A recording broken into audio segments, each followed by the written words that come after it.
My first step is to find the turning point. To find the turning point, my quadratic must start positive x squared. As I've got 2x squared, my first step is to factorise that number 2 from my x squared and my single x term.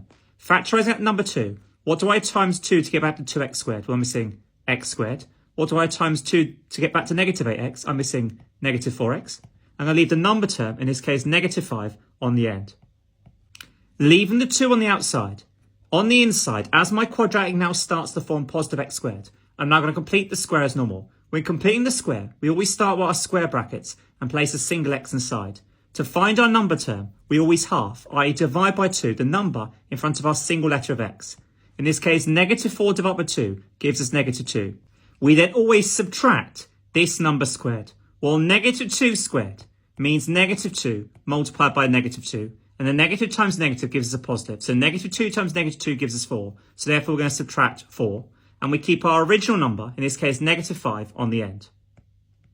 Multiplying in the 2 is going to go in front of our square bracket. So it's going to be 2, and in brackets, x minus 2 squared. The 2 is going to multiply the negative 4 on the inside. Well, 2 times negative 4 gives you negative 8. And I've still got a negative 5 on the outside. Simplifying my number terms, I know negative 8 take away 5 will simplify to give us negative 13. Now that we've completed the square, to find the turning point, it's always the opposite to what's inside the bracket. In this case, the opposite of minus 2, therefore, is positive 2. Any number outside the square brackets has no impact on the turning point. And we always keep our number term, which represents the y-coordinate of our turning point. In this case, negative 13. We should know that a graph crosses the y-axis when x is 0. If I was to substitute x for 0, I'll always be left with the number term, which is our y-intercept. In this case, our y-intercept is negative 5, or as a coordinate would be 0, negative 5. If a graph crosses the y-axis when x is 0, then it crosses the x-axis when y is 0. We could return to our original quadratic, put it equal to 0 and solve for x. But as we've already completed the square, we know this quadratic can be written in this form. Hence, a quicker way is to put the complete the square form equal to 0 and solve for x. As I'm solving for x, my first step is to move the negative 13 to the right by doing the opposite. Opposite of minus 13 is to add 13 to both sides. On the left-hand side, I know negative 13 add 13 will cancel, and the right-hand side, 0 add 13 will give us positive 13.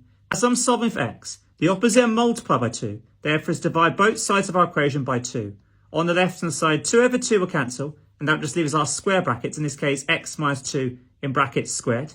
And on the right-hand side, 13 divided by 2, that will give us 6.5. Again, as I'm solving for x, the opposite of squared is to square root both sides. On the left-hand side, I'm going to be left with what's inside the bracket, in this case, x minus 2.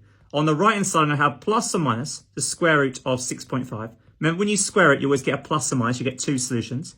And again, as I want to get x the subject, now the opposite of minus 2, I'm going to add 2 to both sides. On the left-hand side, negative 2 add 2 will cancel, leave us just with x. And the right-hand side, now I've got positive 2 plus or minus the square root of 6.5. To sketch my quadratic, my first step is going to label my y-intercept at 0, negative 5. So 0, negative 5 on my y-axis, 0, negative 5 will be somewhere here. It's just a sketch. I'm going to label my turning point, which in this case is positive 2, negative 13. Well, positive 2 will be here on the right. Positive 2, negative 13 will be somewhere down here. And label that as 2, negative 13. I know it has two roots. It has 2 plus the square root of 6.5, or 2 plus the square root of 6.5 will be here on the right of my turning point. So 2 plus the square root of 6.5. And our other root will be 2 minus root 6.5, which will be here on the negative x-axis. So 2 minus root 6.5. Finally, as it was positive 2x squared, therefore I know it's going to be a parabola, i.e. U shape.